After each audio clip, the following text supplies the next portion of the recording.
এই স্কেচটা দেখুন। এই লোকটা ওখানে আজমল আর সমরের সঙ্গে দেখা করতে এসেছিল। এই তিনজনের সাথে সাথে বিক্রম আর বাকি লোকেদেরও কোনো পাত্তা নেই। না স্যার। নায়েক, আমার মনে হয় না আমাদের এত চেষ্টা দেখে এরা এখনো মুম্বাইতে পড়ে রয়েছে। আমার মনে হয় সবগুলো রাজস্থান পালিয়ে গেছে। নায়েক, রাজস্থান যাওয়ার ব্যবস্থা করো। Okay sir.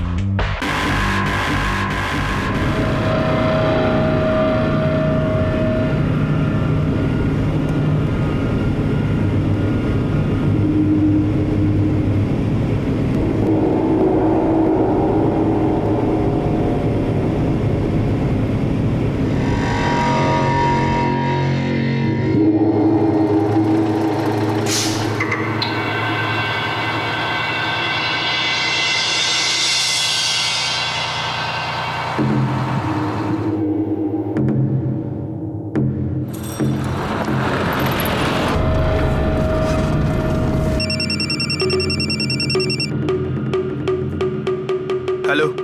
আবে তোকে বলেছিলাম না বিক্রম এবারে কোনো ঝামেলা করবি না। মনে হচ্ছে তুই ঝামেলার হ্যাট্রিক করেই ছাড়বি। তোর একটা ভুল পুরো কাজটাকে গেঁচিয়ে দিয়েছে। আরে মুম্বাই গিয়ে মস্তি করাটা কি খুব দরকার ছিল? কন্ট্রোল করতে পারিস না নিজেদের? শোন, তুই খুব ভালো করে জানিস তোকে কি করতে হবে, না হলে তুই খুব ভালো করে জানিস যে আমি কি করতে পারি। রাখ ফোন। বিক্রম ভাই, ভুল হয়ে গেছে। শোন না ভাই, ক্ষমা করে দে না। আরে পিস্তল যখন দিয়েছিলিস কোথাও না কোথাও ঠুকতেই তো হতো। ব্যাস ঠুকে দিলাম ওকে। শালা শুধু তোর জন্য আমরা সবাই ফাঁসছি। এবার আমি কি করব? তুই যা বলবি সেটাই তো আমাকে করতে হবে না? ওই লোকেরা কি বলেছে তোকে? কি লুকোচ্ছিস আমার থেকে? বল না বিক্রম, কি বলেছে ওরা? বল না বিক্রম, ছাড় আমাকে, ছাড় বিক্রম, বিক্রম ছাড়।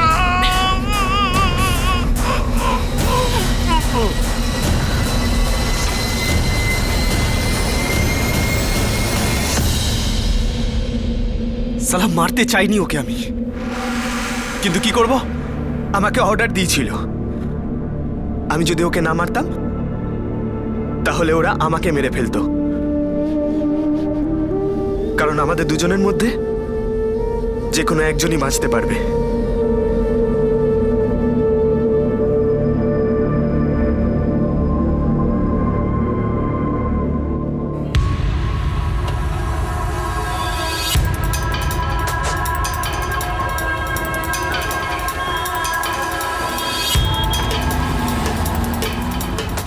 বিক্রমের বাড়ি কোনো খোঁজ পাওয়া গেল? হ্যাঁ স্যার। কত দূর ওর বাড়ি? স্যার এখান থেকে 5 কিলোমিটার। যাওয়া যাক তার বাড়িতে। ঠিক আছে স্যার। সাহেব, যখন ছেলেরা বড় হয়ে যায় তখন কি আর ওদের কিছু জিজ্ঞেস করা যায়? আমি তো এটাও জানি না ও কোথায় যায়, কার সঙ্গে থাকে, কি কাজ করে। যখন দেখা করতে ডাকে চলে যায়, অথবা তো মাসের পর মাস কেটে যায়, ওর কোনো খবর পাই না।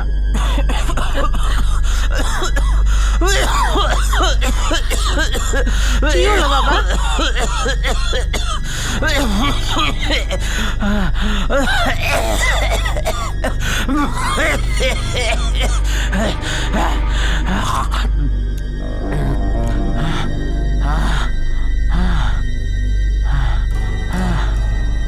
বড় ডাক্তারকে দেখানোর মতো টাকা নেই, কবিরাজি চিকিৎসা চলছে, কে জানে কবে সারবে।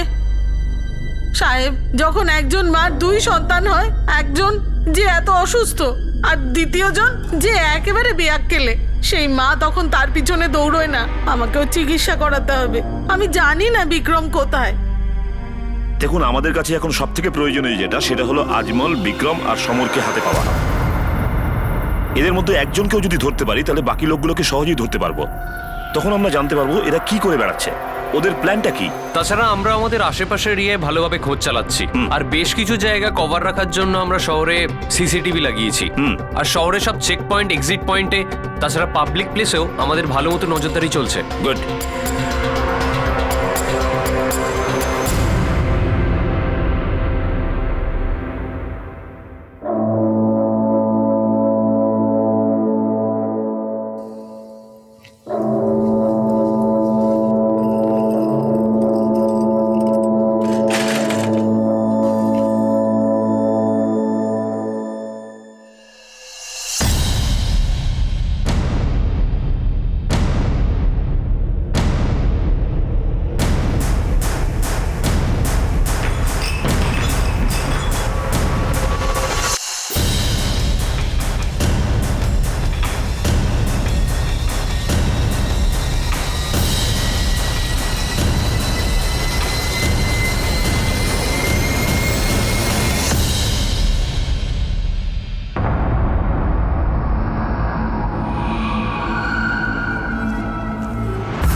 এটাকে ল্যাবে পাঠিয়ে দাও Okay. টেস্টের জন্য, আর রিপোর্টটা ফ্যাক্সে জেনে নিও।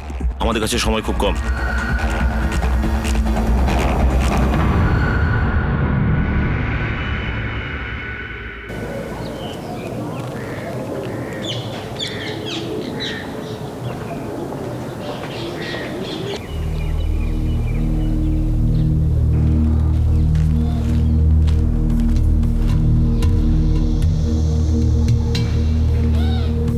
মা,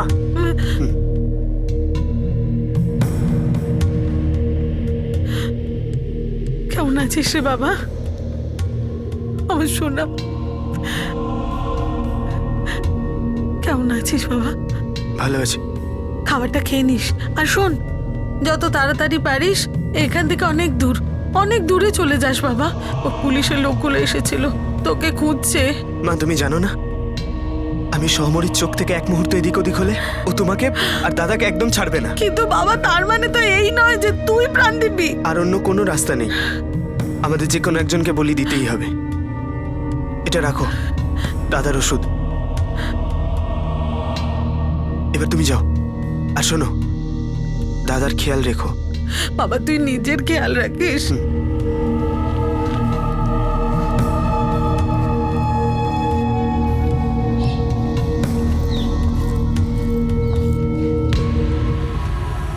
স্যার, ওই মহিলা চোখে ধুলো দিয়ে পালিয়েছে। স্যার, এই রিপোর্টটা আমি ফ্যাক্স করতে বলেছিলাম। ওই মহিলা নিজের ছেলেকে মেট নামে ড্রাগস খাওয়াচ্ছেন। এটা হলো ওই ড্রাগস স্যার, যেটা মুম্বাইয়ে নতুন আতঙ্ক সৃষ্টি করেছে। আচ্ছা, তাহলে এটাই কবিরাজের ওষুধ। নায়ক, এই মহিলা 1 নম্বরে মিথ্যাবাদী। এতটুকু প্রমাণ যথেষ্ট তাকে অ্যারেস্ট করার জন্য। চলো। মেথ, আপনাদের মধ্যে হয়তো অনেকেই এর নাম আগে কখনো শোনেননি। মেথ বা মেথাফেটামাইন, যেটা ক্রিস্টাল আইস বা চক নামেও পরিচিত, এটা ভীষণই বিপজ্জনক আর ক্ষতিকর ড্রাগ। এর প্রভাব সরাসরি ড্রাগ যে নেয় সেই ব্যক্তির মস্তিষ্কে গিয়ে পড়ে, ফলে শরীর আর মস্তিষ্ক দুটোতেই পরিবর্তন আসতে শুরু হয়, আর সেই মানুষটির মৃত্যু পর্যন্ত হতে পারে। গত কয়েক বছর ধরে মুম্বাই পুলিশের কানে দিন রাত এই নামটা ঘুরছিল।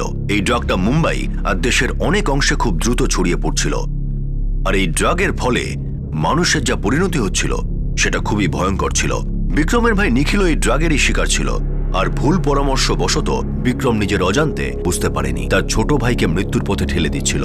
আমাদের দেশে এরকম অনেক রিহ্যাবিলিটেশন সেন্টার আছে যেখানে আপনি যে কোনো ধরনের নেশা থেকেই মুক্তি পেতে পারেন। নেশার অভ্যাস সবসময় প্রাণঘাতী হয়ে থাকে, আর এর থেকে মুক্তি পেতে গেলে সঠিক দেখাশোনা আর চিকিৎসার প্রয়োজন।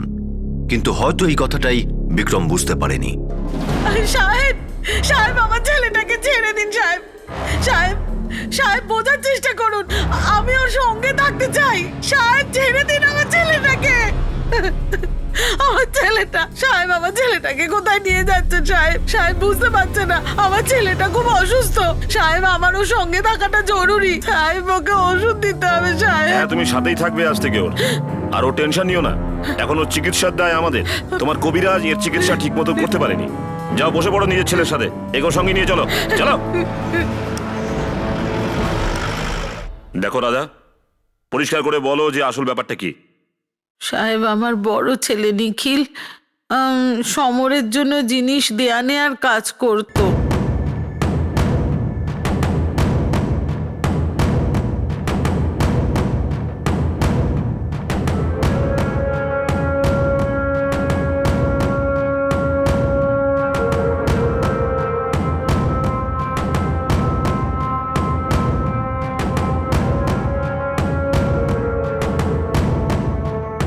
বছর 2 আগে না, একদিন সন্ধ্যাবেলায় ও ফিরলো। ওকে দেখে আমি সাহেব খুব ঘাবড়ে গেছিলাম। যখন আমি ডাক্তারবাবুকে ওকে দেখালাম, তখন আমি জানতে পারলাম যে ওর ওই নেশা হয়ে গেছে। আমি ডাক্তারবাবুকে বললাম যেন ওকে বাঁচিয়ে রাখে। তখন উনি বললেন যে সাহেব, ওই পুড়িয়ার থেকে ওকে রোজ খাওয়াতে হবে। সাহেব, বিক্রম তো শুধু ওর দাদার প্রাণ বাঁচানোর জন্য, সমরের জন্য কাজ করছিল সাহেব, যাতে যাতে এই পুড়িয়া ওর ভাই পেতে পারে আর তার প্রাণ যেন বাঁচে। তাহলে এখন এই বিক্রম কোথায়? জানি না বিক্রম কোথায় সাহেব।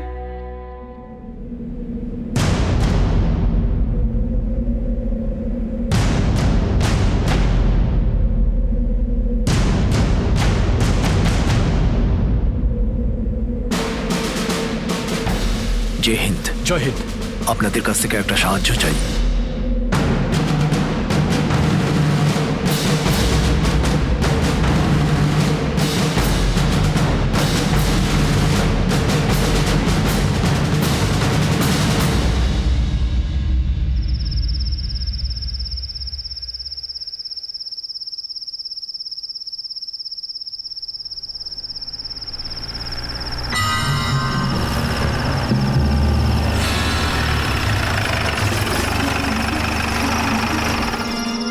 দাঁড়াও,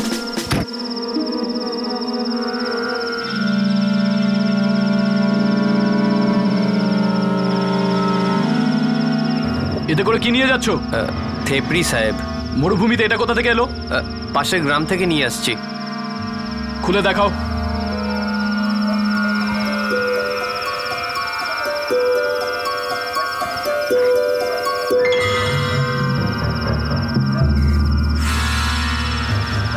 চলো যাও।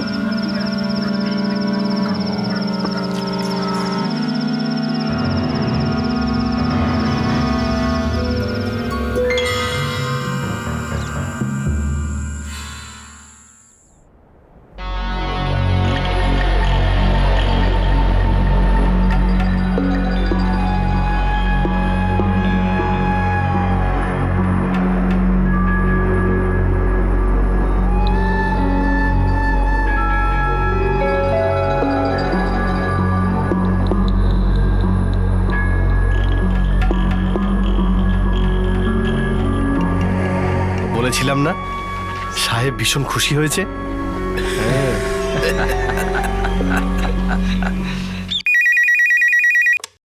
Sub inspector Rashid Khan. কি স্যার? কনস্টেবল সত্যনারায়ণ ফোন করেছিল। ও বিক্রম আর ওর বন্ধুকে পুরনো বাজারে দেখেছে।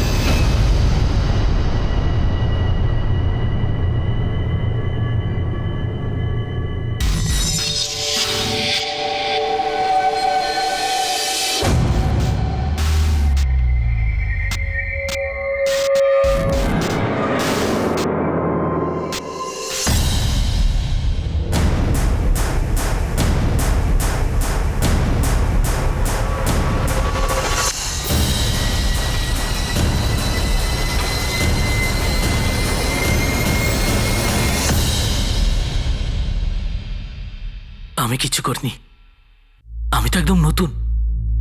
আমাকে তো বিক্রম নিয়ে এসেছিল, আর ওই আমাকে বলেছিল যে ব্যাগ এখান থেকে ওখানে করতে হবে। আর এটাই যে ওরা টাকাটা বেশি দিচ্ছিল স্যার।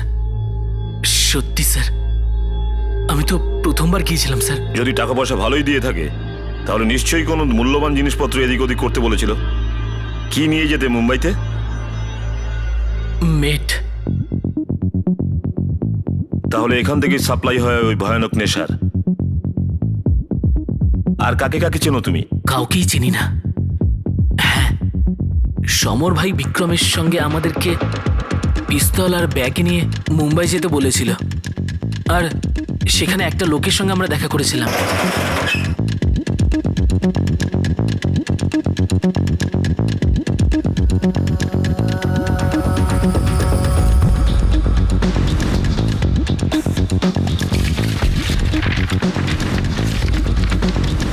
কি ওই লোকটাই ছিল? হ্যাঁ হ্যাঁ স্যার, এটাই সেই লোকটা। এর দোকানেই আমরা গিয়েছিলাম, আর এর কাছেই মেট ভর্তি ব্যাগ দিয়েছিলাম। কিসের দোকান ছিল এর? গয়নার। দোকানের ঠিকানাটা দাও।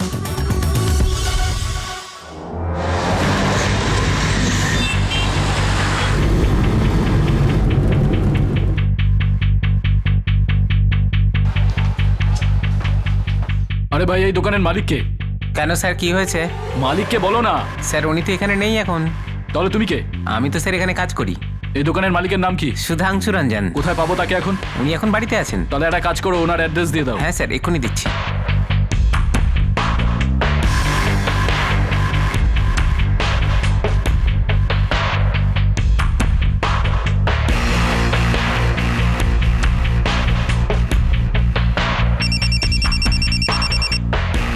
হ্যাঁ স্যার, হ্যাঁ দোকানের মালিকের নাম সুধাংশু। দোকানে কেউ পাইনি, আর বাড়ি থেকেও বেরিয়ে গেছে। ওর স্ত্রীর থেকে নাম্বারটা নিয়ে নিয়েছি। Okay sir.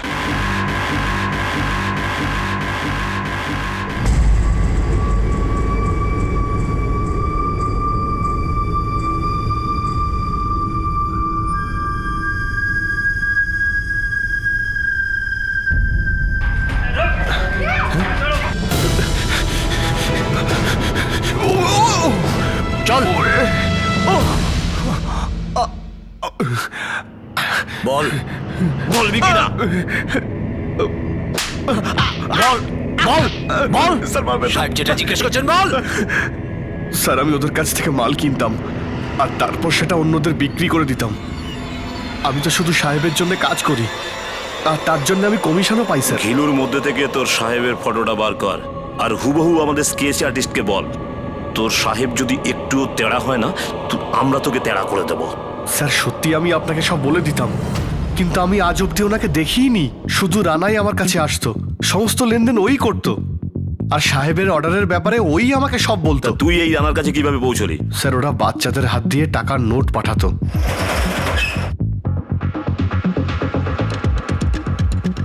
ওই নোটে 6 ডিজিটের নাম্বার থাকতো।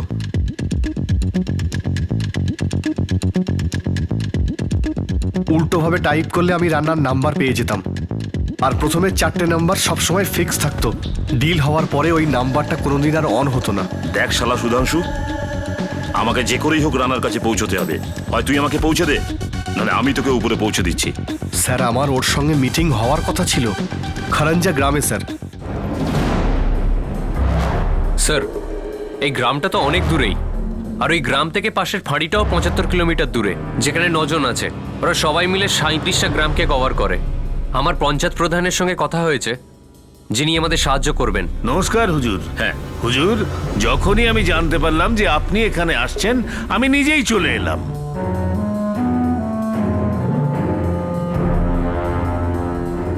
এই যে গ্রামের ছেলেগুলো, এদের এরকম অবস্থা কেন? এদের ভাগ্যই এদের মেরে ফেলেছে। এদের ছোটবেলা থেকেই নেশা করা শিখিয়ে দেওয়া হয়েছে। ওই দেখুন সাহেব, ভজন অল্প বয়সে কুস্তি লড়তো আর এখন চলাফেরাও করতে পারে না। এসব ওই নেশার কারণেই সাহেব। আচ্ছা সরপঞ্চ বাবু, এটা একটু দেখুন। আপনি কি এই লোকটাকে চেনেন? না সাহেব, একে তো আমি আগে কখনো দেখিনি। সরপঞ্চ বাবু, আপনি আমাকে বলুন, এমন কোন লোককে জানেন যাদের রানা বা সাহেব বলে ডাকা হয়? সাহেব এখানে তো একে অপরকে ওই নামেই ডাকে। এখানে তো অধিকাংশ লোকের নামই হয় রানা নয় সাহেব। সাহেব আপনি কোনো ভুল জায়গায় চলে আসেননি তো? না সরপঞ্চ বাবু, এই গায়ের অবস্থা দেখে আমার এরকম মনে হচ্ছে না যে আমরা ভুল গ্রামে এসেছি। আচ্ছা সরপঞ্চ বাবু, এই ফটোতে এই যে ছেলেটা, ওকে আপনি চিনতে পারছেন?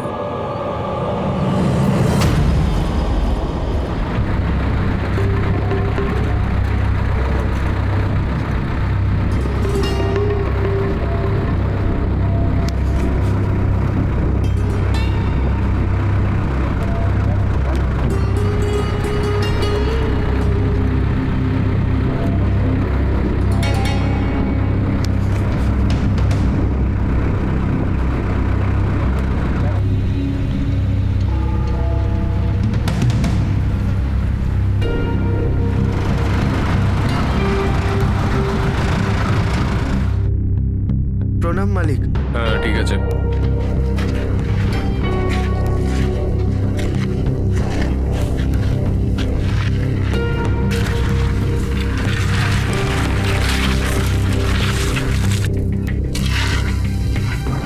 মালিক আমি সব কাজ আর করতে চাই না, আমি সব ছাড়তে চাই। এখানে আসা তো যায়, কিন্তু এখান থেকে বেরোনোটা খুবই মুশকিল, আর তুই সেটা তো ভালো করেই জানিস। তারপরেও এত কেন কথা বলছিস? হুকুম পালন করার বয়সে সিদ্ধান্ত দিস না। আর বাপ, তোর দাদা যদি ডাক্তারের ওষুধ যদি না পায় তাহলে বাঁচবে কি করে?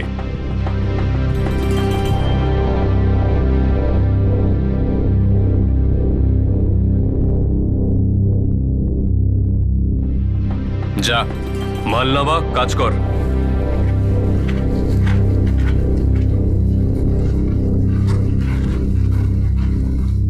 সাহেব এ তো ওই ছেলেটাই যে পুরো গ্রামকে নরকের দিকে ঠেলে দিয়েছে। এই ছেলেটা সবাইকে বরবাদ করে দিয়েছে। সাহেব এই ছেলেটাকে যদি আমি একবার হাতে পাই তাহলে কি আমি জীবিত ছাড়বো না। নায়ক, এই কাজগুলো যেই করে থাকুক না কেন, সে খুব ক্ষমতাবান ও ধনী লোক। না হলে এইভাবে এরকম ম্যানেজ করা খুব মুশকিল কাজ। খুব বড় প্ল্যানিং একটা চলছে।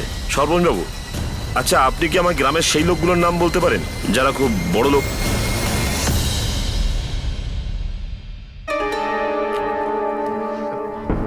এই প্রাসাদটা কার? হুজুর, এই প্রাসাদটা ভৈরব সিং এর, আমাদের সবার অন্নদাতা। উনি সবাইকে সাহায্য করেন, এই পুরো গ্রামের ভালো মন্দ দেখেন। হুজুর, ওনার যদি ক্ষমতা থাকতো এই গ্রামকে পাপ থেকে উদ্ধার করতেন।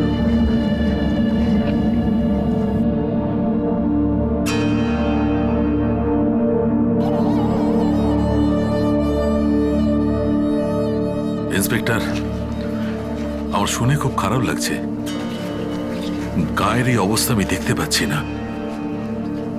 এমন কিছু ঘটুক যে গ্রাম নেশামুক্ত হয়ে যাক, কিন্তু বুঝতে পারছি না যে কি করে হবে। আপনি কি বিক্রমকে চেনেন? আমার সামনে ওই ছেলেটার নাম নেবেন না। ওর জন্যই গ্রামের এই অবস্থা। একবার আমার হাতে এলে না, ওকে এমন শিক্ষা দেব যে জীবন ভর মনে রাখবে। নাইক, আপনি একে চেনেন? না, একে তো আমি প্রথম দেখছি। কে এই ছেলেটা? আমরাও সেই প্রশ্নের উত্তরটা খুঁজে বেড়াচ্ছি।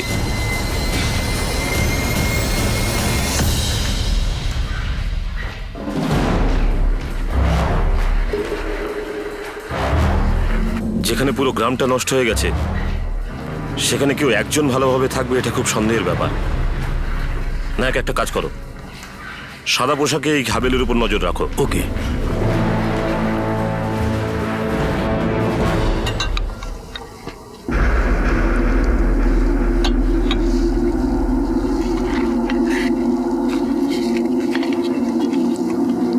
প্রণাম নেবেন হুজুর।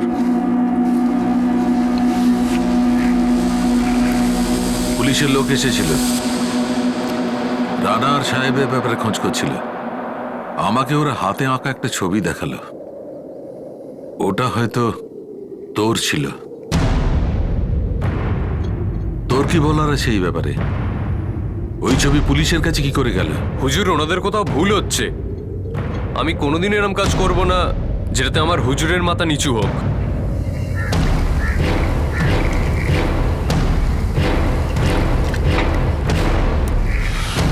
দেখ মিনা, তোর বাবা আমার এখানে কাজ করত। তোকে আমি জন্মাতে দেখেছি। খুব ভরসা আছে তোর ওপর আমার, দীর্ঘদিনের ভরসা। কিন্তু কখনো দীর্ঘদিনের ভরসা এক পলকে ভেঙে যায়। বাকিটা তুই বুঝতে পারছিস।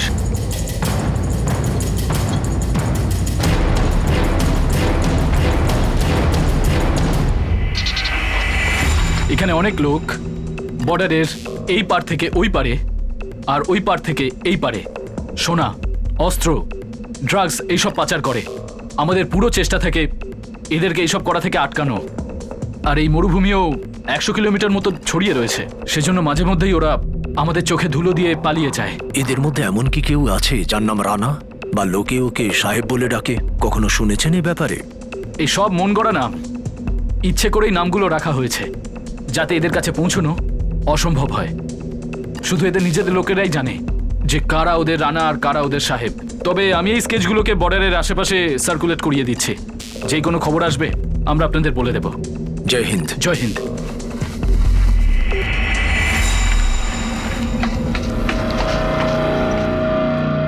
বল, তোদের খবর কি? সালাম। পুলিশের কাছে আমাদের খবর গেল কি করে? নিশ্চয়ই আমাদের ব্যাপারে কেউ ওদের কিছু জানিয়েছে। যাক, তোরা আন্ডারগ্রাউন্ড হয়ে যা। আর হ্যাঁ, যতদিন না এই মামলা ঠান্ডা হচ্ছে তোরা অপেক্ষা কর। আপনি বোধহয় ভুলে গেছেন, এখনো পর্যন্ত সব থেকে বড় ডেলিভারি ওপার থেকে বেরিয়ে গেছে, আর সেটা মুম্বাইতে পৌঁছে দিতে হবে। খুব বড় ক্ষতি হয়ে যাবে, এত বড় যে আমাদের জানও চলে যেতে পারে।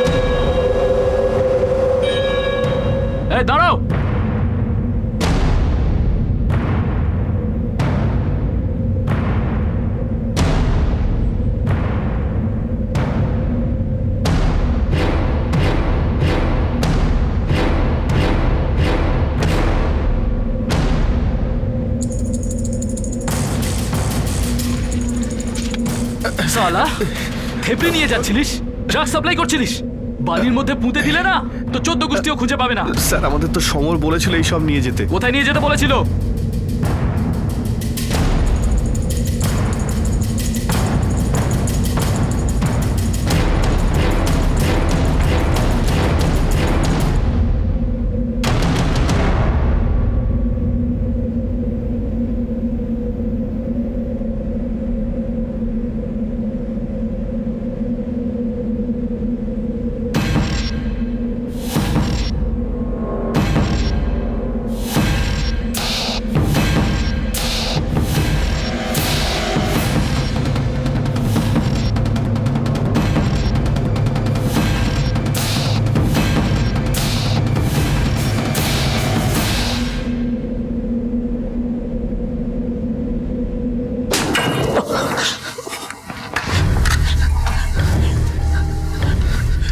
দেখ, সত্যিটা বল।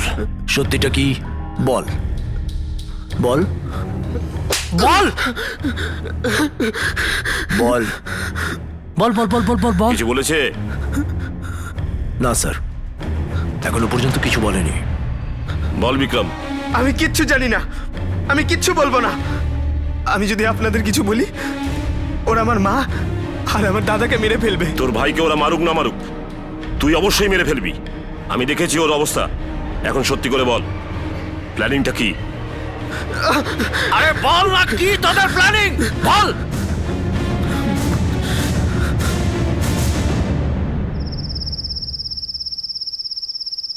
এই দাঁড়াও,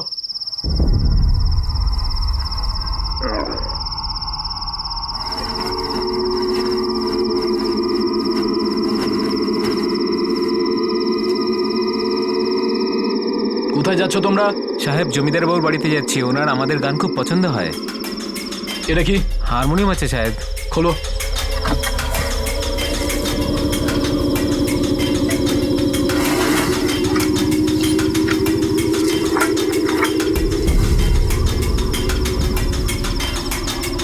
যাও।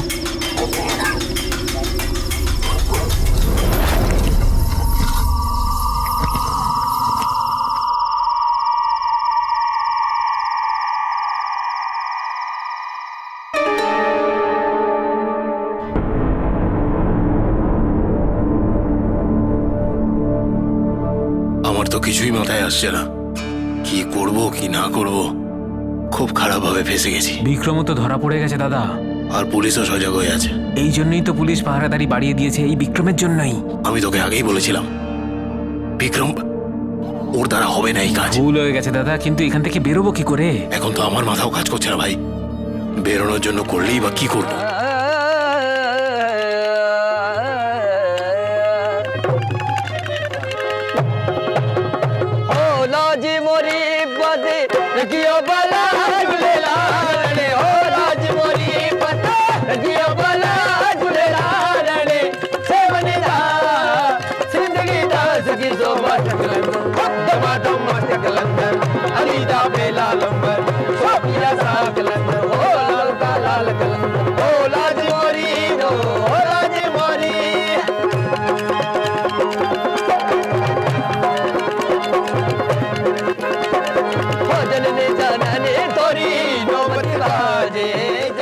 শোন, বেরিয়ে যাওয়ার এখন একটাই রাস্তা আছে।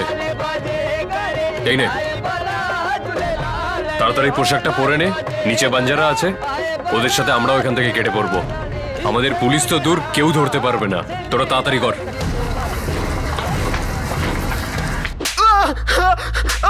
বল বল, কি প্ল্যানিং ছিল তোদের?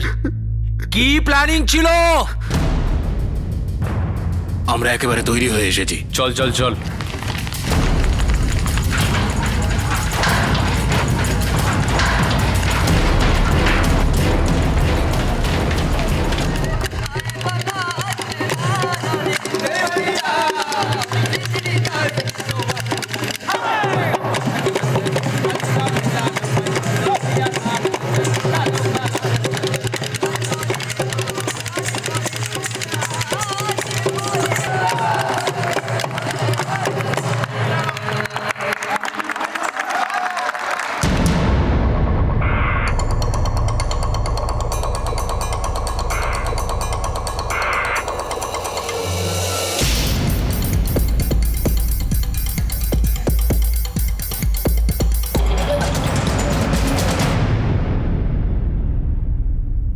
কিরে, কেউ কিছু বলেছে? না, কিছু বলেনি স্যার। যে ভাইকে বাঁচানোর জন্য তুই এসব করছিস সে আর এই পৃথিবীতে নেই।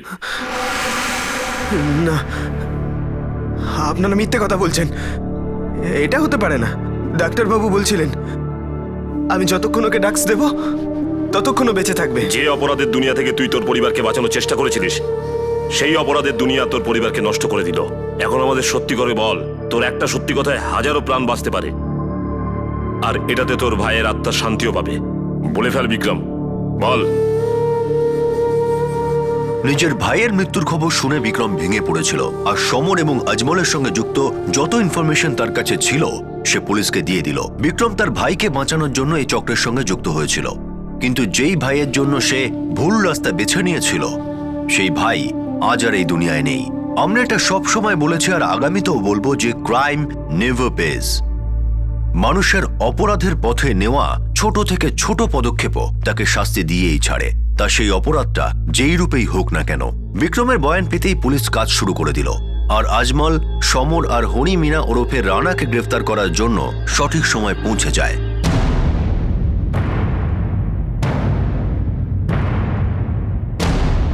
দাঁড়াও, দাঁড়াও সবাই, হাত উপরে করো, তল্লাশি করো সবার, ঠিক করে তল্লাশি করবে সবার।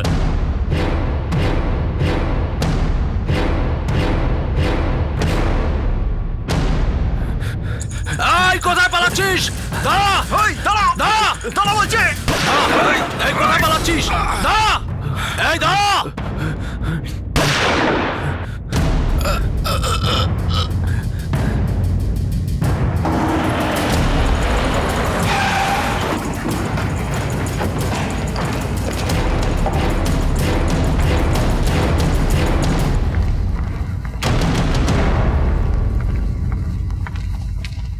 জমিদার বাবু, তোমার যে গ্রামের উপর চিন্তা ছিল সেটা আমি দূর করে দিয়েছি। এখন তোমাকে এই গ্রাম থেকে দূর করে এই গ্রামকে পরিষ্কার করতে চলেছি। ইন্সপেক্টর, তুই কি করে আমায় গ্রেফতার করবি? কি প্রমাণ আছে তোর কাছে? কি প্রমাণ আছে? সাহেব, প্রমাণ আছে। জমিদার ওরফে সাহেব তোমার মিনা সব বমি করে দিয়েছে, আর বাকি যে এদিক ওদিক প্রমাণ আছে সেটা তোমার এই প্রাসাদ দিয়ে দেবে। এই প্রাসাদটাকে তন্ন তন্ন করে খোঁজো।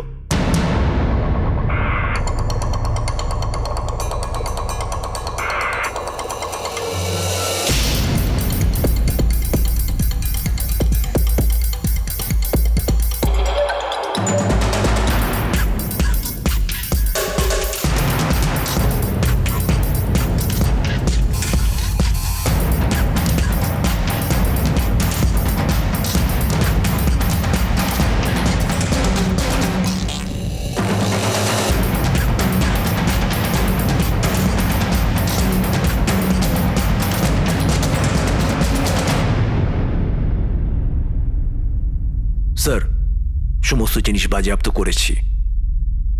চলুন সাহেব বাবু, আপনার যাওয়ার সময় হয়ে গেছে। নিয়ে চলো এটাকে। চলো। সাহেব, এটা কখনোই আশা করিনি। যাকে আমরা অন্নদাতা হিসেবে ভাবতাম সেই এই গ্রামের মানুষগুলোর সঙ্গে এরকম জঘন্য খেলা খেলছিল। সাহেব, আপনাকে অনেক অনেক ধন্যবাদ। আপনি সবকিছুর শিকড় উপরে দিলেন। এখনো সবকিছু শেষ হয়নি সরপঞ্চ বাবু। যেভাবে আমরা অপরাধকে সমূলে বিনাশ করেছি, সেইভাবে আপনি এই গ্রামবাসীদের সাথে থেকে এই বিষকে, এই নেশাকে সমূলে শেষ করে ফেলুন। কে গ্রামবাসীরা, আপনারা সরপঞ্চের সাথে থাকবেন তো? সত্যজিৎ বাবু, প্রেরণা দেবী, আমরা এখন সবকিছু জানতে পেরেছি। আপনাদের ছেলে সম্পূর্ণ নির্দোষ ছিল। এরাই কমলকে ব্যবহার করেছে, সে এর মধ্যে জড়িত ছিল না। কমলের বন্ধুত্ব বিক্রমের সাথে রাজস্থানে হয়েছে। যখন থেকে বিক্রম আর সোনু মুম্বাই আসতে লাগলো, তখন ওরা কমলের সাথেই ঘুরত। কমল তো এদের ব্যাপারে কিছুই জানতো না। আমাকে ক্ষমা করে দিন আন্টি, এতে কমলের কোনো দোষ ছিল না। ও তো এটাও জানতো না যে আমরা কি কাজ করি।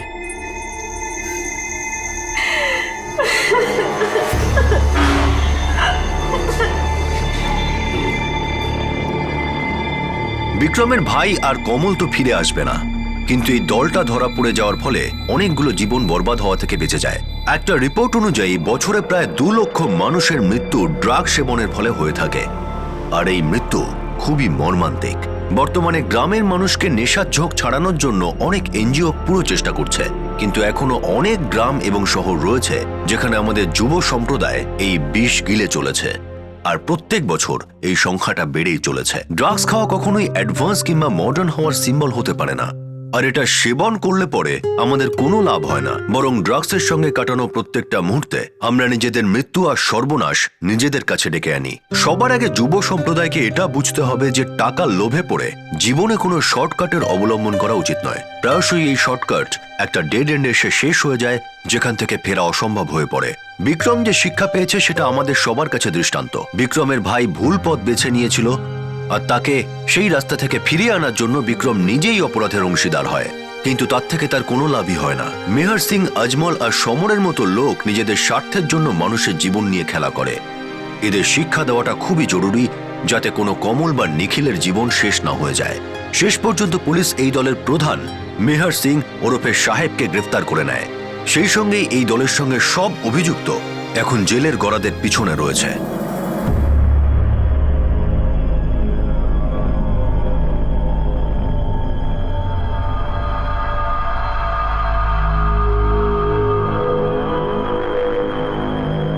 আপনাদের সঙ্গে আবার দেখা হবে। ততক্ষণ নিজের এবং নিজের পরিবারের খেয়াল রাখুন আর দেখতে থাকুন ক্রাইম পেট্রোল ডায়াল 100। শিক্ষা একজনের, জ্ঞান আমাদের সবার। জয় হিন্দ।